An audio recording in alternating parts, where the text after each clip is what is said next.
चलिए हम लोग यहाँ पे इस पेपर को डिस्कस करने जा रहे हैं। ये paper air force school class 12th chemistry mid term exam 2024-25 का है। इस पेपर के लिए जो सिलेबस यूज हुआ है वो फर्स्ट बुक कंप्लीट यूज हुआ है और सेकंड बुक का chapter number 1 and chapter number 2। मतलब जो फुल सिलेबस इस बार बोर्ड एग्जाम का होगा उसमें 3 चैप्टर यहाँ पे यूज नहीं हुए हैं। उसमें आपका यूज नहीं हुआ है biomolecule, nitrogen containing compound and carbonyl compound. इसके अलावा बाकी और जो चैप्टर हैं वो कंप्लीट यहाँ पे आपको मिलेंगे। तो हम लोग यहाँ पे इसके सबसे पहले एमसीक्यूज डिस्कस करेंगे, बाकी फुल पेपर मैं आपको यहाँ पे शो करूंगा। तो चलिए सबसे पहले हम लोग चलते हैं एमसीक्यूज के ऊपर। तो क्वेश्चन नंबर 1 यहाँ पे है, acetic acid dimerise in benzene it's one half factor will be. जब कोई कंपाउंड डाइमेराइज हो जाता है तो डाइमेराइज का मतलब हो गया कि दो दो यहाँ पे मॉलिक्यूल मिलके सिंगल मॉलिक्यूल बनेंगे। इसलिए जो यहाँ पे वन हाफ फैक्टर होता है वो आता है 1/2। 1/2 का मतलब हो गया 0.5, इसलिए ऑप्शन सी कर देना है आपको correct. Question number 2, solubility of CO2 in water decreases when. यहाँ पे CO2 हो गया गैस, गैस की सॉल्युबिलिटी लिक्विड के अंदर डिस्कस की जा रही है जिसमें हेनरी लॉ अप्लाई होगा। और आपको मालूम है किसी गैस को जब आप वाटर के अंदर डिसॉल्व करोगे तो आपको इसकी काइनेटिक एनर्जी को कम करना है। और काइनेटिक एनर्जी कम कब होगा, जब आप टेम्परेचर को कर दोगे डाउन। तो यहाँ पे टेम्परेचर डिक्रीज होना चाहिए और प्रेशर जब आप बढ़ाते हो तब भी यहाँ पे सॉल्युबिलिटी गैस की बढ़ जाती है, इसलिए ऑप्शन बी यहाँ पे हो जाएगा correct. Question number 3. If limiting molar conductivities of barium 2 plus ion and chloride ion are X and Y respectively, then limiting molar conductivity of BaCl2 will be। तो जब आप यहाँ पे BaCl2 का लिखोगे molar conductivity at infinite dilution, तो आपको लिखना पड़ेगा ionic conductivity of barium 2 plus and then ionic conductivity of chloride ion. Chloride ion यहाँ पे 2 है इसलिए मल्टीप्लाई 2। तो इसकी वैल्यू यहाँ पे दिया गया है x, इसकी वैल्यू यहाँ पे है y मल्टीप्लाई 2। ये ऑप्शन आपको चेक कर लेना है। तो x plus 2y option C. Question number 4, in a Leclanché dry cell the cathode is. जो ड्राई सेल हम लोग यूज करते हैं उसमें एक कंटेनर होता है जिंक का जो बिहेव करता है एज अ एनोड, और इसके अंदर एक रॉड डाली जाती है ग्रेफाइट की जो बिहेव करता है एज अ कैथोड। तो यहाँ पे आपसे पूछा हुआ है कि कैथोड की तरह बिहेव कौन करता है, तो आपको लिख देना है graphite rod. Question number 5, for a chemical reaction, यहाँ पे केमिकल रिएक्शन मेंशन है, कह रहा है कि उसका रेट कांस्टेंट है। ये तो ऑर्डर क्या होगा, जब इस तरीके का कोई प्रॉब्लम आता है तो ऑर्डर हमेशा आपको मिलता है इस रेट कांस्टेंट की यूनिट से। तो आपको चेक कर लेना है कि ये यूनिट किस ऑर्डर के लिए आता है। तो यूनिट का जो जनरल फॉर्मूला है वो है मोल पर लीटर और पावर होता है 1 - n सेकेंड इनवर्स। यहाँ पे आपको बस चेक कर लेना है कि n की क्या वैल्यू आप यूज करोगे जिससे मोल के पावर आएगा -1। तो अगर यहाँ पे n की वैल्यू आप 2 कर दोगे तो 1 - 2 - 1 आ जाएगा, इसलिए ये सेकेंड ऑर्डर हो जाएगा। Question number 6, which element is not consider as transition element. Transition element वही होते हैं जो अपने एटॉमिक या किसी भी आयनिक स्टेज में शो करेंगे इनकम्प्लीट डी ऑर्बिटल। यहाँ पे चेक कर लेना है ऐसा कौन सा एलिमेंट है जिसका डी ऑर्बिटल हमेशा कंप्लीट है, वो ट्रांजिशन नहीं होगा। तो जो जिंक होगा, जिंक को अगर एटॉमिक फॉर्म में लिखोगे तब लिखोगे 3d10 और 4s2, और अगर इसको आयनिक फॉर्म में लिखोगे Zn2+, तब भी ये आएगा 3d10। मतलब 3d10 आपका एटॉमिक और आयनिक हर कंडीशन में कंप्लीट है, इस वजह से ये ट्रांजिशन एलिमेंट नहीं है। Question number 7, which of the following transition element do not exhibit variable oxidation state। यहाँ पे कौन सा ट्रांजिशन एलिमेंट है जिसका ऑक्सीडेशन स्टेट वेरिएबल नहीं है, तो उसका आंसर होता है स्कैंडियम। स्कैंडियम का कॉन्फ़िगरेशन लिखोगे तो आएगा 3d1 और 4s2। तो यहाँ पे ये तीनों इलेक्ट्रॉन को एक साथ रिलीज करके +3 ऑक्सीडेशन स्टेट शो करता है और यही अकेला ऑक्सीडेशन स्टेट ये शो कर पाता है, इसलिए इसका आंसर स्कैंडियम रहेगा। Question number 8, which of the following decreases rate of the first order chemical reaction. In 4 factor में ऐसा कौन है जो फर्स्ट ऑर्डर केमिकल रिएक्शन के लिए रेट को डिक्रीज करेगा। तो टेम्परेचर बढ़ाने से रिएक्शन बढ़ता है, ये सही है। इंक्रीज इन एक्टिवेशन एनर्जी, जब एक्टिवेशन एनर्जी किसी रिएक्शन की आप बढ़ा देते हो तो रिएक्शन की रेट स्लो हो जाती है, because activation energy is the amount of energy require for the reaction. तो अगर रिक्वायर्ड अमाउंट आप बढ़ा दोगे तो रिएक्शन में पार्टिसिपेट करने वाले जो एटम्स होंगे या फिर मॉलिक्यूल्स होंगे उनका काउंट कम हो जाएगा, इस वजह से रिएक्शन की रेट कम हो जाएगी, इसलिए बी वाला ऑप्शन हो जाएगा यहाँ पे सही। बाकी दो ऑप्शन और हैं उनको चेक कर लो। Increase in concentration of reactants, अगर रिएक्टेंट्स की कंसंट्रेशन को आप बढ़ाते हो तो हमेशा यहाँ पे रिएक्शन की रेट बढ़ती है।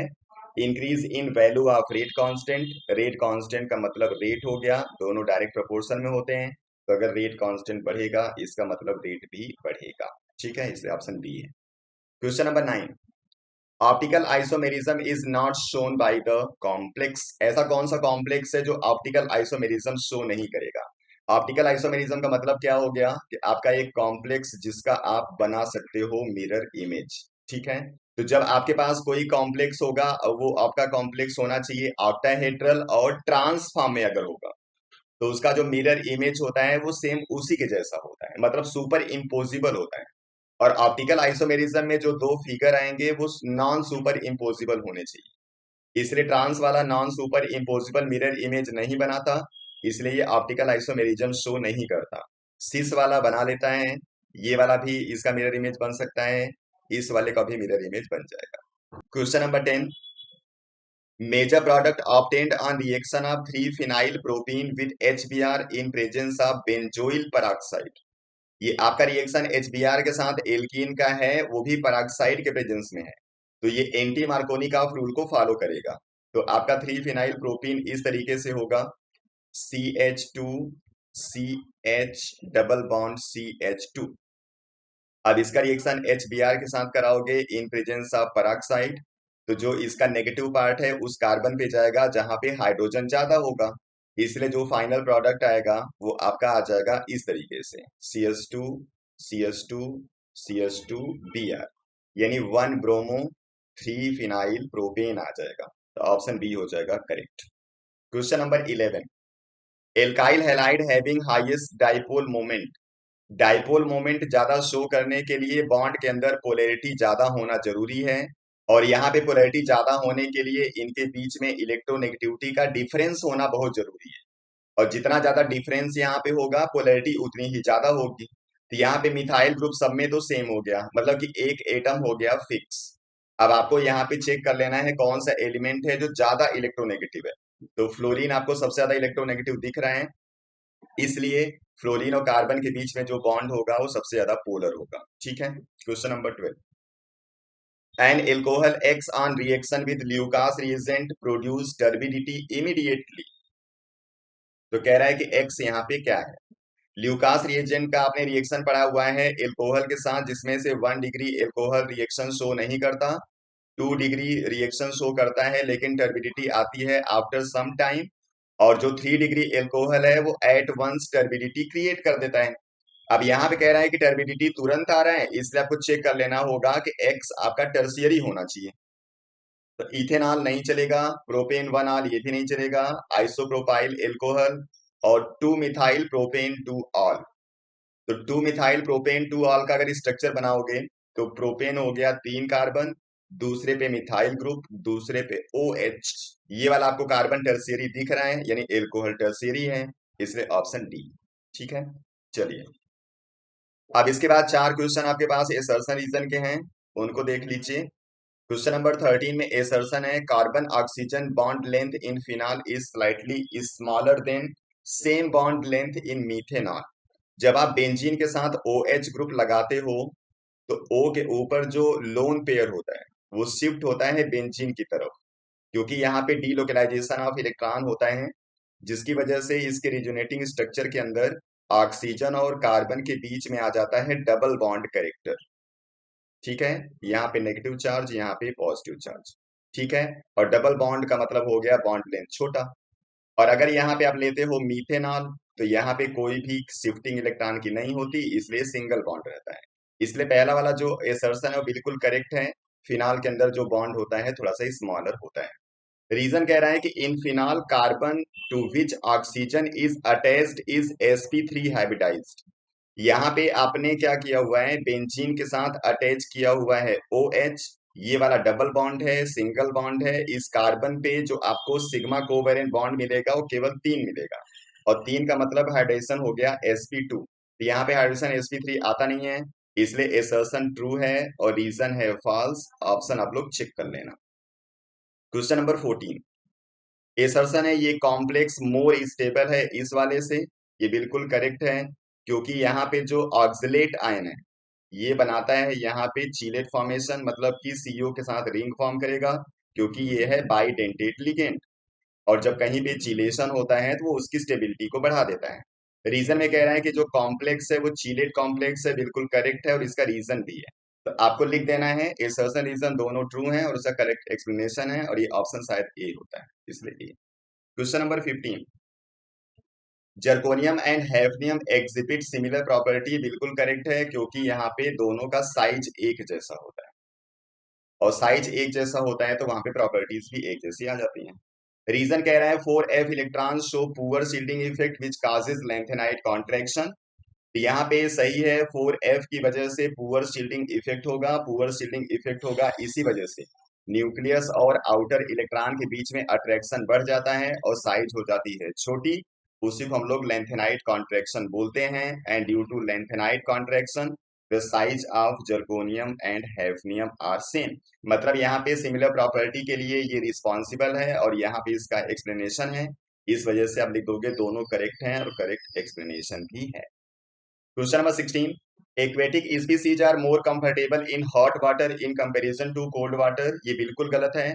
एक्वेटिक स्पीसीज ज्यादा कंफर्टेबल होता है कोल्ड वाटर के अंदर, ठीक है, ये गलत हो गया। Solubility of oxygen in water decreases with rise in temperature. ये बिल्कुल करेक्ट है।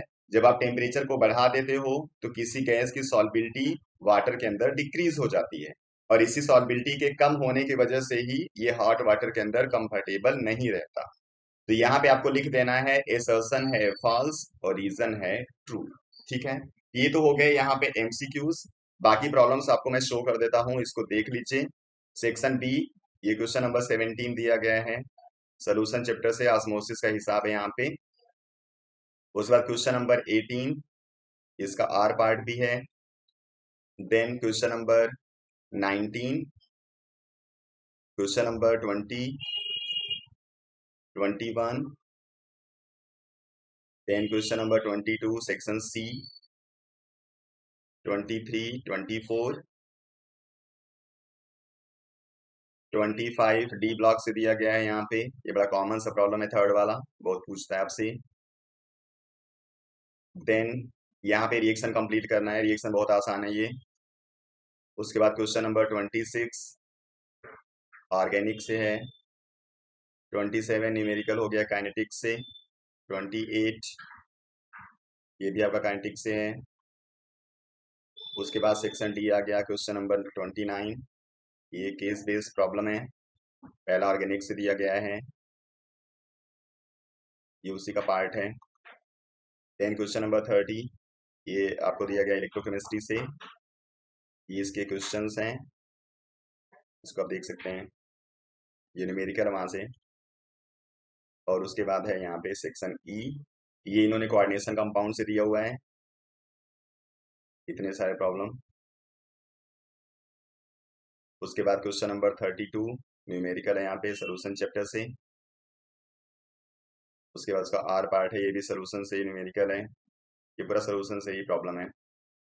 फिर 33 यहाँ पे ऑर्गेनिक से कुछ रिएक्शंस कंप्लीट करने हैं, और सेकेंड पार्ट में कुछ रीजंस लिखने हैं।